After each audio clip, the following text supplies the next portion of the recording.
ஆயினும் ஒரு புயல் அடித்து ஓய்ந்து நிலைப்பட்டு அந்த வழி எண்ணம் மெல்ல மெல்லத்தான் கடந்து வருகின்றேன்.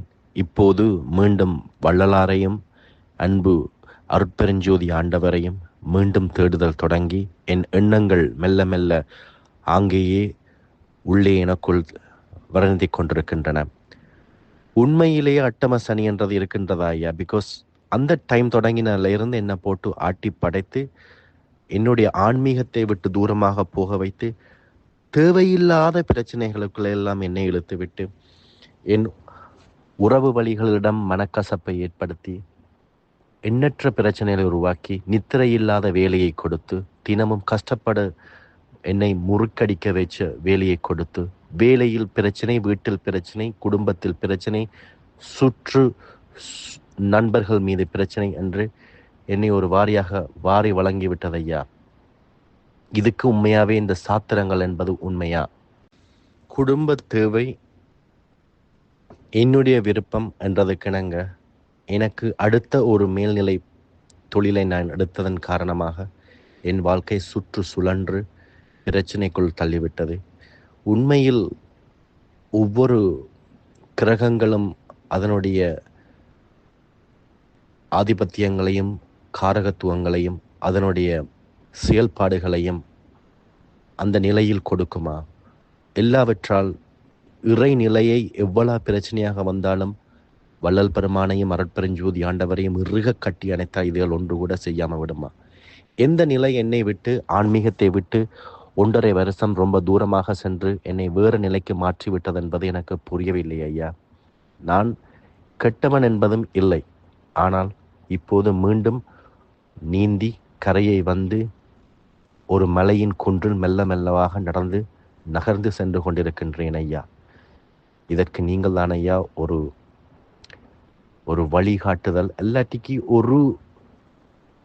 ஒரு பாயிண்டில் நீங்கள் அருட்பெருஞ்சோதி அகவலில் இருந்த எதில் இருந்தால் கூட நீங்கள் சொல்லிடலாம். ஏன்னு சொன்னால் உங்களுக்கு தெரியாதது எதுவும் இல்லை.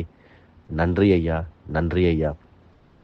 எல்லாம் வெல்ல இறைவனையும் சகலகலா நிலைகளிலும் உலகத்தை இயக்குகின்ற அருட்பெருஞ்சோதி ஆண்டவரிடமும் தங்கள் நலமும் தங்கள் சேவையும் தங்கள் குடும்பமும் தங்கள் பிள்ளைகள் பேரமக்கள் அனைவரும் நல்லாக இருக்க இறைவனை வேண்டி உங்கள் குரலை கேட்டது மிகவும் மட்டற்ற மகிழ்ச்சியில் இருக்கின்றேன் ஐயா. நன்றி நன்றி நன்றி. வணக்கம். அருட்பெரும் ஜோதி அருட்பெரும் ஜோதி தனிப்பெரும் கருணை அருட்பெரும் ஜோதி. அன்பு வடிவம் ஐயா, வந்தனம் ஐயா, வந்தனம். தங்கள் வாய்ஸ் மெசேஜை கேட்டறிந்தேன். என்றாலும் தங்களுக்கு விரைவிலே அகத்தும் புறத்தும் நல்ல ஒரு சூழ்நிலையை வள்ளல் பெருமான் வகுத்து கொடுக்க வேண்டும் என்று அவரது திருவடிகளிலே இறைஞ்சுகின்றேன். நிச்சயம் நல்ல ஒரு வளர்ச்சி இருக்கும் ஐயா. அஞ்ச வேண்டாம் என்பது வள்ளல் பெருமானுடைய அருளாணை. உள்ளும் புறமும் ஒரு வள்ளல் இருப்பதால் வாட்டம் அடைவதற்கு அவசியமில்லை என்பார். மேலும் இந்த கோள்களுக்கும் நமக்கும் சம்பந்தம் உண்டுதான். அது எத்தனையோ 1000 வருடங்களுக்கு முன்னாடி இந்த ஜோதிட நிபுணர்கள்லாம் அதற்குரிய இதெல்லாம் நமக்கு சொல்லியிருக்காங்க. திருஞான சம்பந்தர் பெருமான் இந்த கோளறு பதிகம் சொல்லிட்டு ஒன்று பாடியிருக்கார். அந்த கோள்கள் நம்ம பிண்டம், இந்த பிண்ட உடம்பு இதோடு நம்ம உட்காரோம். இப்போ ஒரு 80 கிலோ வெயிட் இருக்கேன் நான். இப்போ உட்காரும்போது நமக்கு தேவை ஒரு குறிப்பிட்ட அளவுக்கு இடம்தான் தேவைப்படுது. ஆனால் இந்த பிண்டம் பிரபஞ்சம் முழுதும் தொடர்பு உடையதாக மெய்ஞானிகள் கூறுகின்றனர். இப்போ உதாரணமாக சந்திரன் நமக்கு 8 லட்சம் கிலோமீட்டர் தொலைவில் இருக்கு. ஆனால் சந்திரனுக்கும் நமக்கும் ஒரு நேரடி தொடர்பு இருக்கு. சந்திரன் ஒன்று இந்த அண்டத்தில் இல்லைன்னா இந்த பிண்டத்தில் அறிவே விளங்காது, மன வளர்ச்சி என்பதே இருக்காது, மொத்தத்தில் மனம் என்பதே இருக்காது. அதனால்தான் சந்திரனுக்கு மதி என்று ஒரு பெயர். மதி என்றால் அறிவு. நம்முடைய ஒவ்வொரு தனிநபருக்கும் விளங்குகின்ற அறிவுக்கும் அவங்களுக்கு தனித்தனியாக ஒவ்வொருவருக்கும் அந்த விளக்கம் செய்கிறது. இது புறத்திலையும் இருக்கு, அகத்திலையும் இருக்கு. சந்திரனோடு தொடர்பு உண்டு. அதே மாதிரி சூரியன் ஒன்று இல்லைன்னா அது உலகமே இல்லை, அது வேற விஷயம். ஆனால் சூரியன், இந்த உலகம் இருக்கு, சூரியன் இல்லைன்னா என்ன ஆகுன்னா உயிரே விளங்காது, உயிரில் உஷ்டமே விளங்காது. அதனால உயிர் விளக்கத்துக்கு சூரியனோ, அறிவு விளக்கத்திற்கு சந்திரனோ, ஆன்ம விளக்கத்திற்கு அக்னியோ, இந்த அண்டமும் இந்த பிண்டமும் தொடர்புடையதாக இருக்கு. அதே மாதிரி செவ்வாய், யுரேனஸ், வியாழன் இந்த மாதிரி கோள்கள்லாம் நம்மையே அறியாம இந்த பிண்ட தேகத்துல ஒரு தொடர்பு இருக்கு. அதிலிருந்து வருகின்ற கதிர்வீச்சுகள் ஒவ்வொரு உறுப்புக்கும் ஏதோ செய்துன்னு சொல்றாங்க. இதுக்கு மேலே நமக்கு சூழ்நிலையை கூட அவைகள் கட்டுப்படுத்துறதுக்கு ஏதோ கொஞ்சம் இருக்கு. ஆனால் சுத்த சன்மார்க்கம்ன்றது இல்லை, கடவுள் சிந்தனையில் இருக்கிறவங்களுக்கு அது கொஞ்சம் விலகி போயிடும். ஆழ்ந்த ஒரு பக்தி இருக்கிறவங்களுக்கு அது ஒன்றும் பண்ணாது. அப்படியே ஏதாவது பண்ணாலும் அவங்கள பக்குவப்படுத்துவதற்காகத்தான். இது காரணமாகத்தான் கோளறு பதிகத்தை திருஞான சம்பந்த பெருமான் கொடுத்திருக்கார் அந்த காலத்திலேயே. இது இன்னும் அஷ்டமச்சனிய அந்த மாதிரி இன்னும் சுத்த சன்மார் வள்ளலார்கிட்ட வந்துட்டா இந்த நம்பிக்கையெல்லாம் விட்டுடணும். அது இருக்குதோ இல்லையோ, ஆனால் இந்த புற சூழ்நிலை எல்லாமே இந்த தூக்கிய திருவடி அப்படின்றதுல அடங்கிடுது. அதாவது நடராஜ பெருமான்றது ஒரு தத்துவம், ஒரு அற்புதமான ஒரு கற்பனை, அதீதமான ஒரு கற்பனையில தான் சைவ சித்தாந்த மெய்ஞானிகள் அந்த ஒரு மனிதனுக்கு இருக்கிற மாதிரி அமைச்சு தூக்கிய திருவடி என்றும் ஊன்றிய திருவடி என்றும் நமக்கு கொடுத்துருக்காங்க. இதில் அநேக உண்மைகளை பதிய வச்சிருக்காங்க. ஆனால் சைவ ஆகமத்தில் இதை வெளிப்படையாக சொல்லலை. சுத்த சன்மார்க்கத்தில் தான் அதை வெளிப்படையாக பகிரங்கமாக கண்டுகொள்ளும்படி உள்ளது. அதை வள்ளல் பெருமான் பல இடங்களில் சூக்குமமாக குறிப்பிட்டு இருக்கிறார். நமது திண்டுக்கல் சுவாமி தயாநிதி சரவணானந்த அவர்கள் அந்த தூக்கிய திருவடி, ஊன்றிய திருவடி இதை பற்றிய முழுமையான விளக்கங்களை பல பல பல இடங்களில் நமக்கு குறித்து கொடுத்திருக்கிறார்கள். இது உலக மக்கள் சமுதாயத்துக்கு பேருதவியாக இனிவரும் காலங்களிலே அமைந்துவிடும். இப்போ ஊன்றிய திருவடி, தூக்கிய திருவடி அப்படின்றது என்னன்னா சுருக்கமாக அருட்பெரும் ஜோதி. இந்த அருட்பெரும் ஜோதி இரண்டா பிரிக்கலாம். அருள் என்பது ஆன்மாவுக்குள்ள இருக்கிற ஒரு திருவடி, அது ஒரு அருட்பெரு வெளி. அதாவது ஆண்டவருடைய அறிவும் அவரும் அவருடைய தன்மையாகிய அருள் என்கின்ற உணர்வும் அது சேர்ந்து ஒரு திருவடி தான் அருள். அருள்நிலை, அருள்நிலை விளங்கு சிற்றம்பலம் எனும் சிவ சுகாதீத வெளி நடுவிலே அப்படின்னு ஒரு பாடல் நடராஜபதிமால விளங்கும். அருள்நிலை விளங்கு சிற்றம்பலம் எனும் சிவ சுகாதீத வெளி நடுவிலே. ஆக இந்த அருள் என்பது கடவுளுடைய ஊன்றிய திருவடி. அதுதான் உள்ளொளியாக, அருள் ஒளியாக, அருள் ஜோதியாக, கடவுளுடைய உணர்வாக, கடவுளுடைய அறிவாக அது இங்கே நம்ம ஆன்மாவுக்குள்ள உணர்வுக்கு, ஆன்மான்னு உணர்வு, நம்ம உணர்வு தான் உண்மை மனிதன். அந்த உண்மையான உணர்வு என்று சொல்லப்படுவது உள்ளீடாக இருப்பதினாலே அது உள்ளுணர்வுன்னு நம்ம சொல்கிறோம். உணர்வு என்றாலே அதுதான் உண்மை மனிதன். அது ஒரு ஸ்பேஸ். அதை அறிவு என்றும் சொல்லலாம். அதுதான் கடவுளுடைய சித்து நிலை. அது நமக்கு நாம விளங்குது. அதுதான் ஆன்மா. கடவுள் சத்து சித்து ஆனந்தம் என்ற முப்பகுதிகளாக விளங்குகிறார்.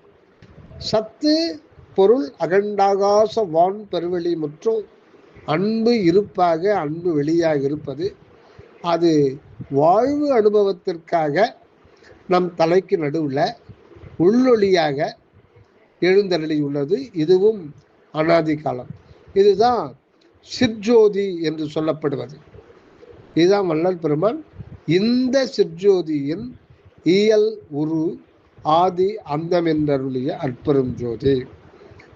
இந்த சிற்ஜோதியை பற்றி, இந்த சிற்ஜோதினாலும் அருட்ஜோதி அப்படின்னாலும் உள்ளொளினாலும் இதுதான் நமக்கு தனி அனுபவத்தில் இறைவனே இங்கு வந்திருக்கார்.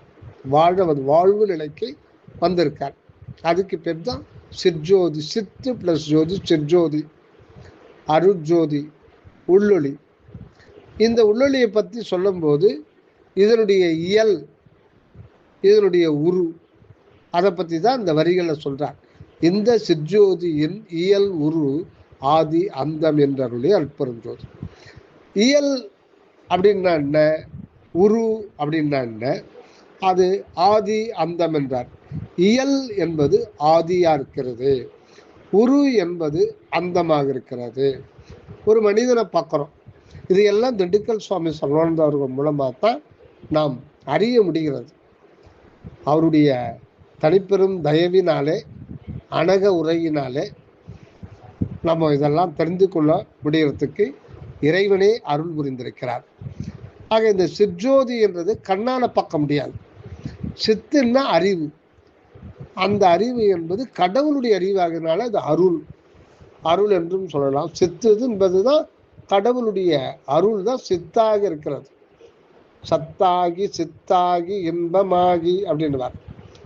ஆக சித்து நிலை என்பது என்னன்னா, கடவுளுடைய உண்மையானது சர்வசதா காலமும் விளங்குகின்ற இடம்தான் சித்து நிலை. அதுதான் நீங்க, நான், ஆடு, மாடு, எறும்பு எல்லாமே அந்த சித்து நிலை. அந்த அகநிலையில் அது ஒரே அருட்சித்தா தான் இருக்கு. புறத்தில் நாம் பார்க்கும்போது புறநிலையில் அநேக ஜீவராசிகளாகவும் ஒவ்வொரு தனித்தனி ஜீவராசிகளுக்கும் தனித்தனி உருவம், மனம், உடல், வாழ்க்கை நிலை அமைப்பு எல்லாம் புறநிலையில் அவரை அநேகமாக தோற்றி வாழ்ந்து கொண்டிருக்கிறார். ஆக அகநிலையில் நாம் அனைவரும் சேர்ந்து ஒருவராகத்தான் உள்ளோம். அந்த இடம் சிற்றம்பலம். ஆன்மா என்பது சிற்றபை அப்படின்னாலும், சிற்றம்பலம் என்னாலும், சிதாகாசம் என்னாலும், சிற்ஜோதி என்னாலும் அந்த ஆன்மாவை தான் குறிக்குது. அதுதான் சிற்றம்பலம். மற்ற இதுக்கு முன் ஆன்மாக்கள் அனந்தம் அப்படின்னு சொல்லுவாங்க. ஆனால் சுத்த சன்மார்க்கத்தில் இந்த ஆன்ம கொள்கை சித்தாந்த கருத்துக்கும் வேதாந்த கருத்துக்கும் வேறுபட்டு சுத்த சித்தாந்த ஆன்ம கொள்கையாகவும் சுத்த வேதாந்த ஆன்ம கொள்கையாகவும் இருக்கிறது. இந்த இடத்துல அந்த சிற்றவை என்பது ஒன்றே ஒன்றுதான். ஆனால் சிற்றவை தான் ஆன்மா. ஆன்ம சிற்றவை அப்படின்னு சொல்லிட்டு வள்ளல் பெருமான் பல இடங்களை சொல்லுவார். ஆன்மாவே சிற்றவையாகவும் அதன் உள்ளொளியே பதியாகவும் கண்டறித்தல் வேண்டும். இதில் அவரே வள்ளல் பெருமானே சொல்லுறார், ஆன்மான்னா சிற்றவைன்னு அர்த்தம். ஆனால் ஆன்மாக்கள் அப்படின்ற ஆன்மாக்கள் அனந்தம் அப்படின்றது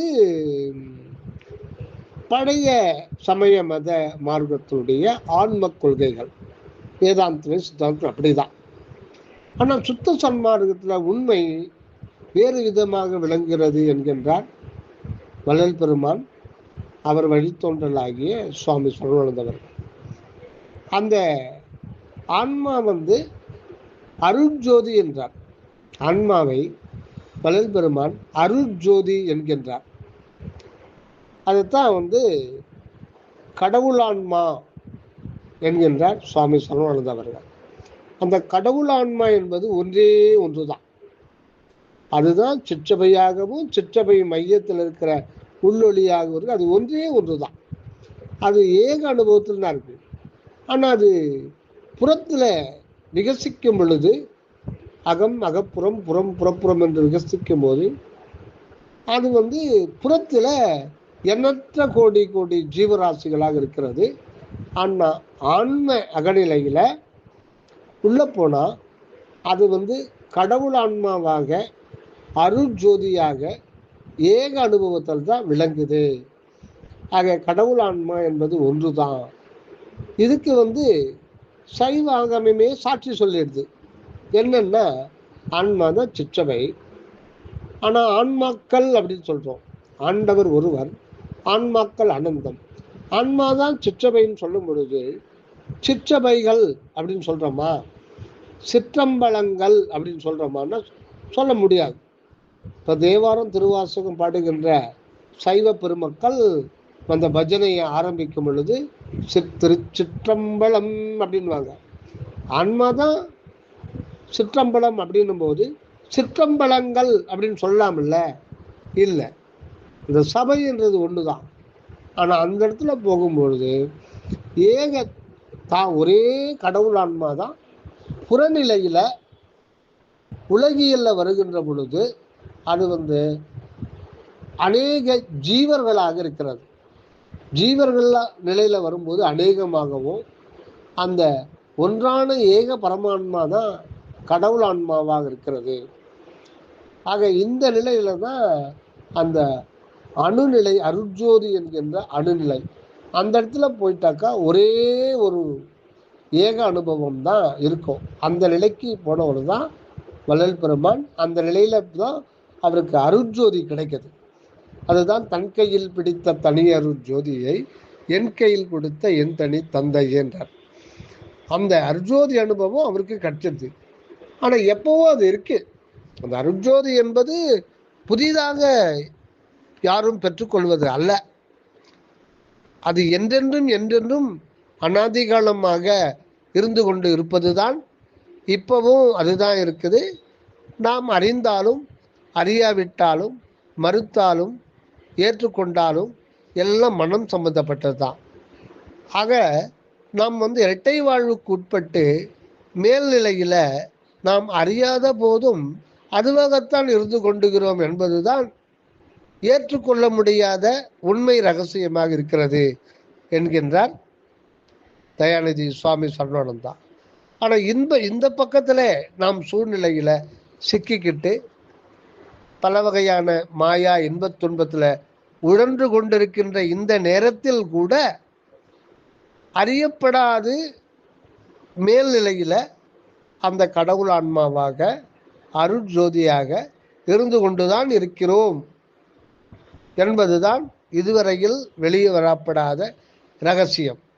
அதனால்தான் வள்ளல் பெருமான் பேருபதேசத்தில் என்னை போல் நீங்களும் பெற்றுக்கொள்வீர்கள் அப்படின்னு சொல்லிட்டு அதோட விட்டுல, என்னை போல் நீங்களும் பெற்றுக்கொள்வீர்கள், பெறுகின்றீர்கள், பெற்று விட்டீர்கள் அப்படின்னு சொல்றார். இது ஆய்வுக்கு எடுத்து பாருங்க. ஏன் அப்படி சொல்றார்? என்னை போல் நீங்களும் பெறுவீர்கள், அதோட விட்டில்ல, பெறுகின்றீர்கள், பெற்று விட்டீர்கள் அப்படின்றார். ஆக வள்ளல் பெருமானுக்கு எப்போ 1874 அந்த பூரண அருட்ஜோதியை பெற்றுக்கொண்டு திரிதேக சக்தி உண்மையை அருட்பெருஞ்சோதி ஆண்டவர் உரிமையாக்கி விட்டாரோ, அதே நேரத்தில் புறத்தில் எல்லா ஆன்மாக்களுக்கும் எல்லா ஜீவர்களுக்கும் அது அகநிலையில் உரிமையாக்கப்பட்டு விட்டது என்று சுவாமி சரணானந்தவர்கள் சொல்கிறார்கள். எறும்புக்கு கூட அந்த திரிதேக சித்தி உண்மை அந்த பேரு உரிமை செய்யப்பட்டு விட்டது. அது பக்குவ காலத்தில் அதை பெற்றுக்கொள்ளும். அதனால தான் பெற்று விட்டீர்கள் அப்படின்னு சொல்றார் திடமா. ஆக நம்ம என்னால் தியானம் பண்ண முடியல, மனம் அலைபாயுது, எனக்கு சூழ்நிலை சரியில்லை, ரொம்ப கஷ்டம், பல பிரச்சனைகள் அடுத்தடுத்து வருது, என்னால் வாழ்வதற்கே விருப்பம் இல்லை, அந்த மாதிரி ஒரு சூழ்நிலையில் நான் சிக்கி கிடக்கிறேன், துன்பம் துன்பம் துன்பம் அடுத்தடுத்து எனக்கு துன்பம் வருது. இது எல்லாமே உடல் சம்பந்தப்பட்டது, மனம் சம்பந்தப்பட்டது தான். இது ஒரு உடலை சார்ந்து கொண்டு இருக்கின்ற வரையில் இந்த விதி வசத்திலிருந்து நாம் விடுதலை பெறுவது ரொம்ப கஷ்டம். இதுதான் விதி திருவடின்னு பேர். இது தூக்கிய திருவடி என்பது இந்த பெருஞ்சோதி பிரபஞ்சம். இந்த பிரபஞ்சமே பெருஞ்சோதி என்று சொல்லப்படுகிறது. இப்போ ஞானிகளுக்கெல்லாம் இந்த உலகத்தை பார்க்கும்போது இதில் அடிப்படையாக இருக்கிறது பெருஞ்சோதி தான் அவங்களுக்கு தெரியும். ஏன்னா அவங்க உடல் நிலையில் உடலில் இருந்தாலும் உடலிடம் ஒட்டாது ஆன்மாகசத்தே அருட்ஜோதியோடு ஒன்றிருக்கின்ற பொழுது அகக்கண் திறக்கப்பட்டுத்தான் எதையும் நோக்குவார்கள், எதையும் சிந்திப்பார்கள். அந்த அருள் நிலையிலிருந்து தான் அனைத்தையும் பார்ப்பார்கள். இதுதான் பொது நோக்கம். எதிலும் பொது நோக்கம் வேண்டும் அப்படின்வார் வள்ளல் பெருமான். கருணை ததும்பி பொது நோக்கும் கண்ணில் கிடைத்த கண்ணே. அந்த சத்திய ஞானிகள், சுத்த சன்மார்க்க சத்திய ஞானிகளுக்கு அந்த நெற்றி நடுக்கண் என்று சொல்லப்படுகின்ற அந்த மெய்ஞானமாகிய கண், அருட்ஜோதியாகிய கண் விழித்தெழுந்து விடும். ஒரு முறை விழித்தெழுந்துச்சுன்னா திருப்பி அது அப்படியே தான் இருக்கும். அந்த கண் எப்பவுமே திறந்துதான் இருக்கும். எத்தனை கோடி கோடி கோடி ஆனாலும் அவங்க எதையுமே அங்கிருந்து பார்க்கும் பொழுது எல்லாம் தானான அனுபவத்தில் தான் அவங்க வாழ்வாங்க. அவங்களுடைய அனுபவம் எல்லாமே ஏக அனுபவத்தில் தான் வாழ்ந்துட்டு இருப்பாங்க. ஆனால் நமக்கு அப்படி தெரியாது. நமக்கு கண்ணில் நம்ம எங்கே நின்றுட்டு இருக்கோம், எந்த அனுபவத்தில் இருக்கோம்னா உடலை சார்ந்து கொண்டோம். நாமல்லாத ஒன்றை, தத்துவத்தை, இதுதான் நான் என்று நாம் இதனை சார்ந்து கொண்டிருக்கின்றோம். காரணம் அந்த ஆதி என்று சொல்லப்படுகின்ற ஆதி அந்தம் இயல் உரு. இதுதான் இந்த சிற்ஜோதியின் இயல் உரு. ஆதி அந்தம் இயல் என்ன, அதுதான் நம்முடைய இயல் உண்மை வடிவம். நம்முடைய இயற்கையான உண்மை வடிவம் எதுன்னா அருட்ஜோதி என்கின்ற கடவுளான்ம சொரூபம் தான் நம்முடைய உண்மை வடிவம். இப்போவோ அந்த வடிவத்தில் தான் இருக்கோம். ஆனால் அந்த உண்மையை மறைத்து நம்மை மறுபக்கத்திலே இங்கே உழல செய்கின்றார். அது ஒரு மகா காரணம் ஒன்று உண்டு. அப்படி இந்த நிலையில ஜீவனாக இருந்து உணர்ந்து கொண்டு இருப்பது கூட அந்த இறைவன் தான். அந்த இடத்துல இருந்து விலகாமல் இங்கே ஜீவனாக இருந்து அனுபவ ரீதியாக அதை பெற்றுக்கொள்வதற்காக புறத்தில் அவரே சூழ்நிலைகளை வருவித்து கொண்டு அவஸ்தைப்பட்டு கொண்டும் இருக்கின்றார். இதுதான் நம்முடைய இன்றைய ஒரு நிலை. இதன் மூலம்தான் நமக்கு ஒரு ப்ரெஷர் ஏற்பட்டு அந்த தீவிர ஒரு பக்குவ நிலைக்கு நாம் கொண்டு செல்லப்படுகிறோம். இதுவும் ஒரு வகையான கடவுள் செய்கின்ற ஒரு ப்ராசஸ். இப்போ விதி அப்படின்றது, அந்த இயல் உரு அப்படின்றது, சிற்ஜோதி அருட்ஜோதியின் இயல் உருன்றது, இயல்ன்றது நம்முடைய இயல் உண்மை அகவடிவம். அது இயற்கையாகவே என்றென்றும் சச்சிதானந்த வண்ணமாய் அனாதியாய் அகண்டமாய் விளங்குகின்ற ஒன்று நம் தலை நடுவிலே இருக்கிறது. இதுதான் நம்முடைய ஆதி நிலை. ஆதி நிலைன்னா நம் இந்த தேகத்தில் முதல் நிலை. அதுதான் வள்ளல் பெருமான் திரையோதச நிலை அப்படின்றார். அதுதான் 13வது நிலை. இந்த தேகத்திலிருந்து பார்க்கும் பொழுது நமக்கு முதல்ல தெரிகிறது இந்த புறக்கண்களுக்கு இந்த பூத நிலையாகிய இந்த உடம்பு. அதுக்கடுத்தது சுக்குமா இருக்கிறது மன முதலான கரண நிலை, அப்புறம் பிரகிருதி நிலை, அப்புறம் மோகினி நிலை, அப்புறம் அசுத்த மாயா நிலை, அசுத்த மகாமாயா நிலை, சுத்த மகாமாயா நிலை,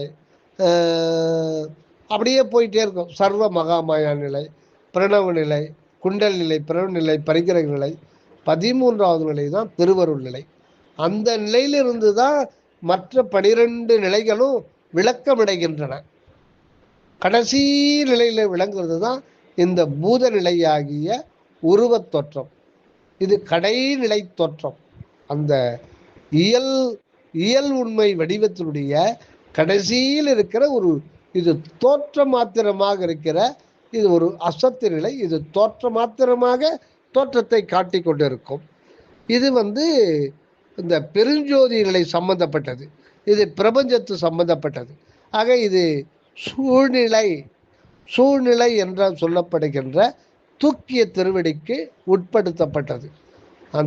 இந்த பிரபஞ்சம் முழுதும் ஒரு ஜோதியாக தான் ஞானிகளுக்கு தெரியும். ஆனால் நமக்கு பல கோடி அண்டங்கள், நம்ம இந்த உலகத்தை எடுத்துக்கணும்னா பல கோடி மனிதர்கள், வேறு வேறான தோற்றங்கள், வேறு வேறான உயிரினங்கள், வேறு வேறான அண்டங்கள், வேறு வேறான பொருள்கள், வேறு வேறான அனுபவங்கள், ஒவ்வொருத்தருக்கும் தனித்தனி வாழ்ப்பிணைப்புகள், காக்கா, கிளி, மானு, யானை, மனிதன், அவன், இவன், அவள், இவள், இப்படியெல்லாம் நமக்கு இப்படி தான் தோன்றும். காரணம், நாம் அந்த அருட்ஜோதி என்கின்ற வட்டத்தின் மையத்திலிருந்து நாம் விலகி இருப்பதாக ஒரு மாயத் தோற்றம். இந்த வட்டத்தின் விளிம்பிலே, அதுவும் ஒரு ஓரத்திலே, கண்ணிலே நம்ம தொற்றிக் கொண்டிருக்கிறோம். ஓரத்திற்கு விட்டு தொங்கிக் கொண்டிருக்கிறோம். படியிலே தொங்கிக் கொண்டிருக்கிறோம். உள்ள வரல. ஆக மையத்தில் தான் நாம் இருந்தோம். நம் மையத்திலிருந்து இருக்கிற அனுபவம் இல்லாம விலகி அந்த வட்டத்தின் ஓரத்திலே, அது ஒரு மூலையிலே தொற்றிக்கொண்டு இந்த உடலை சார்ந்து கொண்டு வாழ்ந்தோம்னா உண்மை அறியாத ஒரு இருள் நிலை, மாயா மயக்க நிலையில நாம் வாழ்ந்து கொண்டு இருக்கின்றோம். ஆக இந்த நிலை தான் நம்முடைய பரிதாப நிலை. பரிதாபம்னா நம்முடைய அக உண்மை, இயல் உண்மை வடிவம் சிற்றோதியாக இருக்க, அதுதான் நம்முடைய ஆதி நிலை, தனி முதல் நிலை. அதுதான் இயற்கை உண்மை, அனாதியாக உள்ளகின்ற சச்சிதானந்த வடிவம். ஆனால் அப்படி நமக்கு வழங்கப்பட்டு கூட, அது நாம இருந்து கூட அனுபவ ரீதியாக பெற்றுக்கொள்ள வேண்டியதுதான் நம்மை சூழ்நிலையில் மாட்ட வைத்திருக்கிறார். இந்த சூழ்நிலை என்பது என்னன்னா, எனக்கு சூழ்நிலை சரியில்லை அப்படின்னு நம்ம அங்கலாய்க்கிறோம், புலம்புறோம். இந்த உடம்பு என்பதே சூழ்நிலை தான். இந்த உடலே ஒரு சூழ்நிலை தான். ஐம்பூதங்களின் சேர்க்கை தான் நமக்கு சூழ்நிலையாக இந்த உடல் அமைந்திருக்கு. மனம், காற்று தத்துவம், எண்ணங்கள் ஆக பஞ்சபூதங்கள் சூழ்ந்திருக்க, காற்றின் தத்துவமாகிய ஒவ்வொரு நொடிக்கும் எண்ண அலைகள் சூழ்ந்திருக்க, அப்புறம் அக்னி தத்துவம் சூழ்ந்திருக்க, அதீதத்தில் தான் நம்முடைய உண்மை நிலை இருக்கிறது. அதை தான் சத்விசாரத்தின் மூலமாக அதிதீவிர முயற்சி செய்து நாம் கொண்டு இந்த பிறவியிலேயே ஆனந்த வாழ்வு வாழ வேண்டும் என்பதுதான் ஆண்டவருடைய ஆணையாக இருக்கிறது. ஒவ்வொரு தனி மனிதனுக்கும், இந்த பூமியிலே பிறந்துள்ள மனித பிறவி ஏற்றுள்ள ஒவ்வொரு ஜீவன்களுக்கும் இதுதான் ஆண்டவருடைய ஆணை. அதற்காகத்தான் சுத்த சன்மார்க்கம், சாதி, சமயம், மதம், யோக மார்க்கங்கள் எல்லா வேறுபாடுகளையும் கலைந்து எல்லோருக்கும் பொதுவான, எல்லோரும் இன்ப வாழ்வு பெறுவதற்கான ஒரு தனி மார்க்கத்தை ஆண்டவர் இப்பொழுது வள்ளல் பெருமான் மூலம் திறந்து விட்டுள்ளார். ஆக சூழ்நிலையை விலக்கி கொண்டு நாம் நம்முடைய உண்மையான ஆனந்த அகவடிவத்தை நாம் பார்ப்பதற்கு சதா முயன்று கொண்டே இருக்க வேண்டும். அதனால் சூழ்நிலை இப்படி ஆயிடுச்சு, எனக்கு அஷ்டம சனி, இன்னும் 7 வருஷம் இருக்கு, 8 வருஷம் இருக்கு, 12 வருஷம் இருக்குன்னு சொல்லிட்டு நம்மை நாமே ஏமாற்றி கொள்ளக்கூடாது. இந்த விதி எப்போது வரையிலன்னா, இதுவரையில விதிக்கு ஆட்பட்டு தான் இருந்தோம். இதுவரையில எத்தனையோ கோடி பிறவிகள், எவ்வளவோ காலம் விதி திருவடி வசம் இருந்தோம். இப்போ நாம் எதுக்கு போனால் நம்முடைய உண்மையான இயல் கதி திருவடி, அந்த அருள் திருவடி, அருள் ஜோதி ஆன்மஸ்வரூபம் இப்போ நம்மளை தயார்படுத்தி கொண்டு வந்துட்டார். இனி விதி விலகுவதற்கு தயாராக இருக்கிறோம். விதியையே சாக்கு போக்கு சொல்லிட்டு நம்ம நம்முடைய சோம்பலை நியாயப்படுத்துவதற்காக விதி மேலே பழிய போடுவது எந்த விதத்திலும் நியாயம் கிடையாது. அதனால முயற்சி என்பது, முயற்சியோடு தான் இந்த ஜீவன் பிறக்கிறது. எதையுமே முயன்றுதான் அடைய வேண்டும். ஏன்னா அந்த முயற்சி என்பது அந்த அகண்டாகாச பெருவெளியில அந்த இறைவனுக்கே அந்த முயற்சியில தான் இருக்கார்.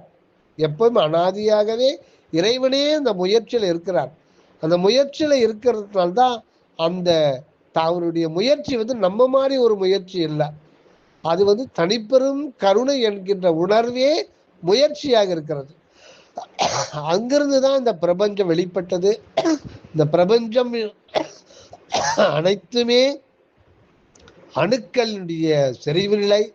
ஒவ்வொரு அணுவிலையும் அந்த அணுத்துகள்கள் 3 வகையான அணுத்துகள்கள் இருந்திருக்கிறது. இப்போ ஒரு உதாரணமா அந்த எலக்ட்ரான் கூட அந்த புரோட்டான் அணுக்கரு மையத்தை ஒரு வினாடிக்கு 2200 கிலோமீட்டர் வேகத்தில் சுத்துதுன்னா அங்கேயும் ஆண்டவருடைய ஏகதேசத்திற்கும் ஏகதேச முயற்சி அந்த துகளில் வெளிப்பட்டு சுழன்று கொண்டே இருக்கிறது. இந்த பூமி சுத்துதுன்னா அதுவும் ஆண்டவருடைய தனிப்பெரும் கருணை முயற்சியினுடைய ஒரு சிறு சிறு அற்ப கூறு. ஆக இந்த உலகம் என்பதே ஒரு முயற்சியில் தான் இயங்கி கொண்டிருக்கிறது. நாம் வாழ்விலே நாம் பார்ப்போம். எறும்பு கூட சதா முயன்று கொண்டிருக்கிறது. ஜடப்பொருள் உணவற்ற பொருள்களுக்குள்ளவும் அணுக்குள்ள அந்த முயற்சி இயக்கம் இருந்து கொண்டுதான் இருக்கிறது. ஆக முயற்சி செய்துதான் மேலேற வேண்டும் என்பதுதான் ஆண்டவருடைய ஆணையாக இருக்கிறது. அந்த முயற்சி கூட திருவருளுடைய ஏகதேசமாகத்தான் இருக்கிறது. அதனால வள்ளல் பெருமான் அங்க நம்மோடு தோன்றும் துணையாக இருந்த காலத்தில் கூட மேட்டுக்குப்பத்திலே நூற்றுக்கணக்கான தொண்டர்கள் வள்ளல் பெருமான் கூடவே சுத்திக்கிட்டு இருந்தாங்களாம்.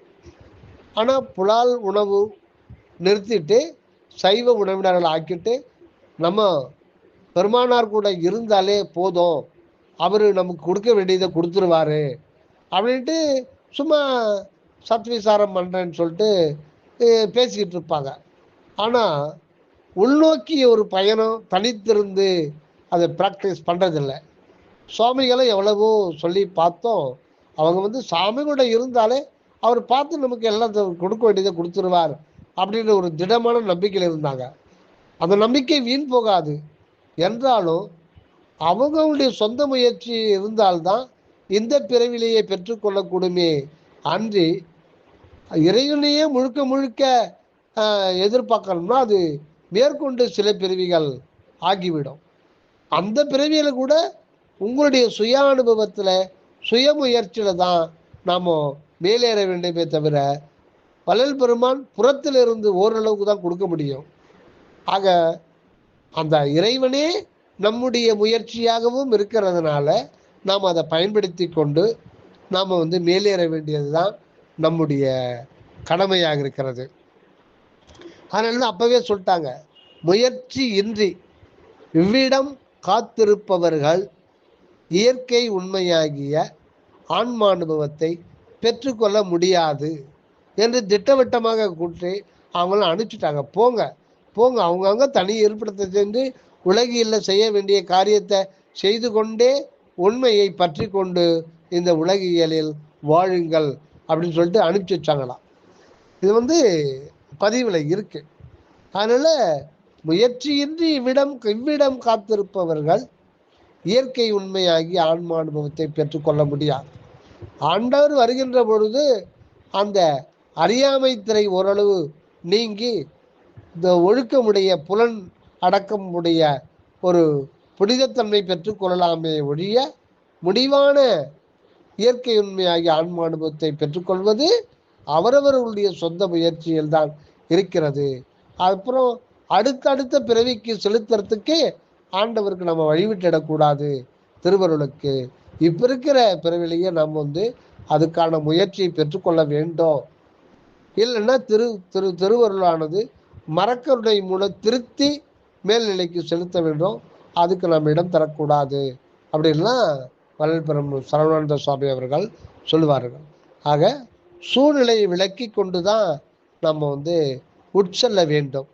நாம் உட்செல்ல முயற்சி செய்கின்ற பொழுதே சூழ்நிலைகள் பின்வாங்கிடும்.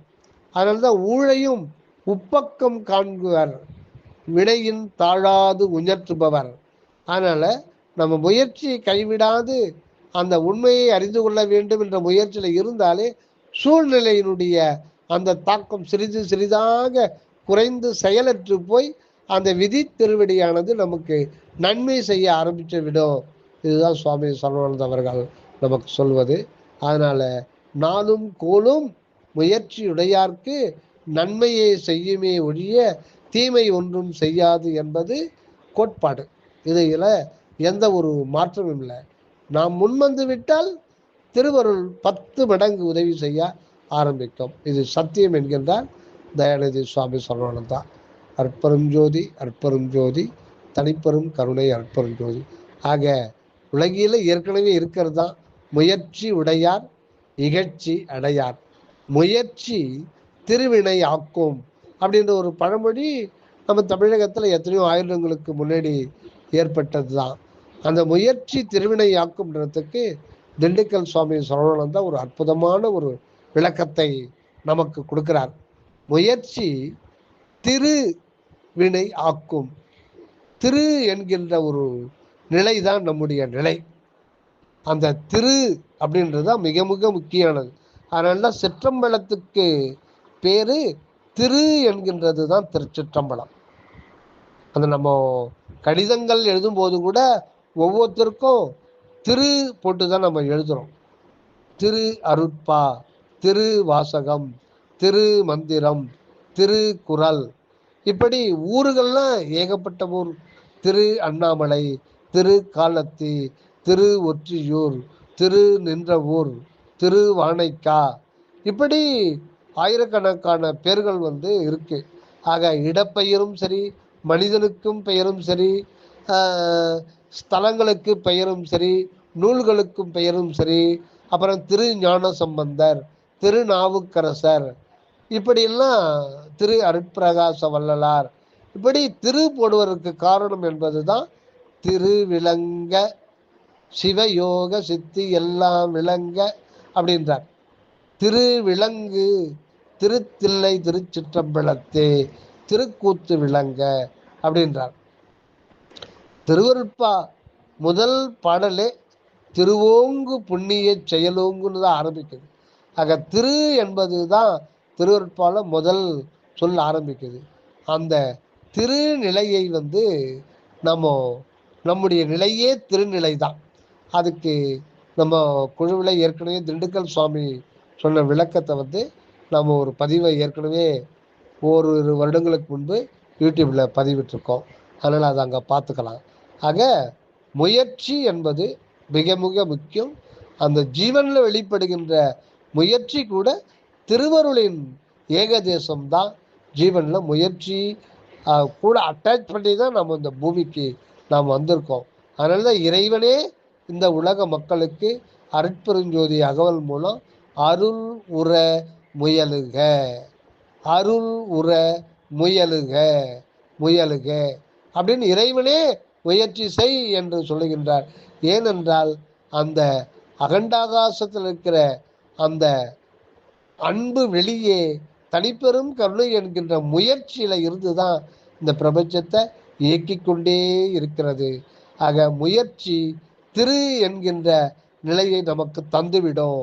அழியாத அந்த திரு என்கின்ற நிலையை சிற்றம்பலை தந்துவிடும். மேற்கொண்டு திருவினை ஆக்கும் என்றால் நம்ம மூலமாக செயல்படுகின்ற எல்லா செயலும் அருட்செயலாகவே வெளிப்பட்டுவிடும். செயலனைத்தும் அருள் ஒளியால் காண்க அப்படின்றார். ஆக இந்த திருவினை ஆக்கும்னா திரு என்கின்ற அந்த மெய்நிலையை நமக்கு ஆக்கி கொடுத்து விடுவது மட்டுமின்றி நமது செயல் மூலம் திருவருளே தனது செயலை வெளிப்படுத்தும் என்பதுதான் திருவினை ஆக்கும். ஆக முயற்சி என்பது மிக முக்கியமானது. அந்த முயற்சி என்ற சொல்லு கடைசி எழுத்து கூட முயல் பிளஸ் சி, சி என்னாலே இறைவனை சிவநிலையை குறிக்கிறது. சி வ இம், சத்து சித்து ஆனந்தம். அந்த முயற்சிக்கு பின்னாடி இருக்கிறதே அந்த சத்து பொருள் தான். அதனால தைரியமாக மெய்ப்பொருளை நம்பி முயற்சி செய்தால் அனைத்து தடைகளும் துன்பங்களும் பொடி பொடி ஆக்கிவிடும் என்பது சத்தியம் என்பது வள்ளல் பெருமானுடைய உபதேசம். நன்றி ஐயா, தயவு வந்தனம்.